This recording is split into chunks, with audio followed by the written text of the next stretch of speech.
اللهم عجل لوليك الفرج. الرجیم بسم اللہ الرحمن الرحیم الحمد للہ رب العالمین وبہ نستعین والصلاة والسلام علی سید الانبیاء والمرسلین وعلی آلہ الطیبین الطاہرین. خواہران عزیز، ہم نے جو ہے مبلغات کورس کے حوالے سے احکام اسلامی کے ضمن میں ہم اس سے پہلے جو ہے وضو کے حوالے سے ہم نے گفتگو کی، اور اب ہم جو ہے جو دوسری چیز ہے، مثلا جیسے ہم نے کہا تھا کہ عبادت کے لیے اگر ہم آمادہ ہونا چاہیں تو بعض جگہوں پہ ہمیں وضو کرنا ضروری ہے، بعض جگہوں پہ غسل واجب ہے، اور بعض جگہوں پہ جو ہے اگر وضو اور غسل نہ کر سکیں تو اس کے بدلے میں تیمم کرنا پڑے گا. تو وضو کے احکام ہم نے بیان کیے. اب ہم غسل کی طرف آتے ہیں.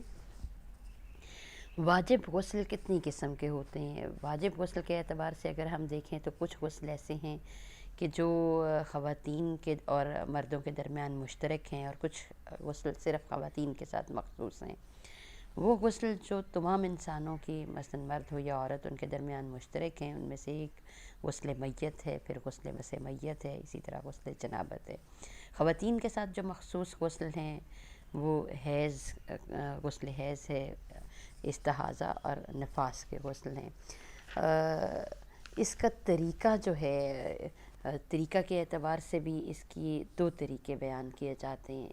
ایک طریقہ غسل ارتماسی ہے، آپ جانتے ہوں گے. غسل ارتماسی مثلا اس میں جو ہے 3 طریقوں سے غسل ممکن ہے. ایک تو یہ ہے کہ غسل کی نیت سے یکدم پانی کے اندر داخل ہو جائے، اور اس طرح داخل ہو کہ اس کا پورا جسم ایک دم سے پانی کے اندر چلا جائے. دوسرا طریقہ ہے کہ آہستہ آہستہ پانی میں اترے، اس طرح کہ اس کا پورا جسم پانی کے اندر چلا جائے. اور تیسرا طریقہ یہ ہے کہ پانی میں جانے کے بعد نیت کرے اور جسم کو حرکت دے. یہ آپ کہہ لیں سوئمنگ پول میں یا نہر میں یا دریاؤں میں، یہ غسل ارتماسی ان چیزوں کے حوالے سے ہے. البتہ جو غسل روٹین میں مثلا یہ کہ ہم انجام دیتے ہیں، غسل ترتیبی ہے. غسل ترتیبی کے جو ہے اس کا جو طریقہ ہے، اس میں سب سے پہلی چیز نیت ہے، پھر اس کے بعد سر اور گردن کا دھونا ہے، پھر جسم کے دائیں حصے کا دھونا ہے، اور پھر جسم کے بائیں حصے کا دھونا ہے. اور اس دھونے میں بھی یہ کہ یہ چیز اس چیز کو جو ہے وہ ملحوظ رکھا جائے کہ بال برابر بھی جگہ آپ کی اندھلی نہ رہ جائے، یعنی مکمل طور پہ جو ہے پاک ہو. اب شرائط اس کی کیا ہیں؟ شرائط کے اعتبار سے جو ہے اگر غسل کی شرائط کی بات کی جائے تو پہلی شرط پانی کا پاک ہونا ہے. جس طرح سے وضو کے حوالے سے تھا کہ پانی پاک ہو، پانی مطلق ہو، پھر یہ کہ برتن مباح ہو، سونے چاندی کا نہ ہو، اور پانی کا استعمال ممنوع نہ ہو، پھر غسل اور پانی کی جگہ بھی مباح ہو، پھر یہ ہے کہ غسل کو قربت خدا کی خاطر انجام دیا جائے، اعضائے غسل پاک ہوں، یعنی نجاست نہ ہو، اگر نجاست ہو تو پہلے اس کو پاک کیا جائے، اور پھر یہ ہے کہ پانی کو عضو تک پہنچانے کے لیے کوئی چیز مانع نہ ہو.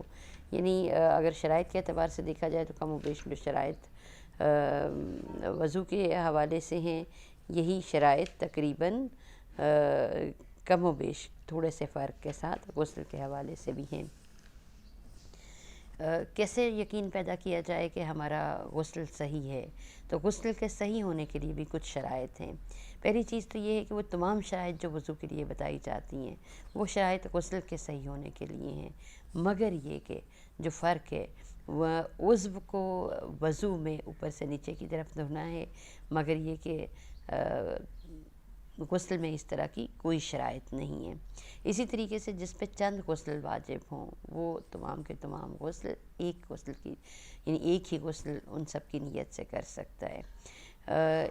اس کے علاوہ غسل ارتماسی میں پورے جسم کا پاک ہونا لازم ہے، لیکن یہ کہ غسل ترتیبی میں پورے بدن کا پاک ہونا لازم نہیں ہے، اعضاء کا پاک ہونا لازم ہے. اسی طریقے سے غسل جبیرہ وضوء جبیرہ کی طرح ہے، لیکن احتیاط واجب یہ ہے کہ غسل جبیرہ کو ترتیب سے انجام دے.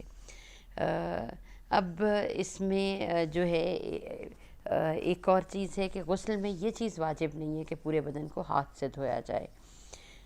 غسل کی نیت سے اگر پانی کو تمام بدن تک آپ پہنچا دیتے ہیں تو اتنا کافی ہے۔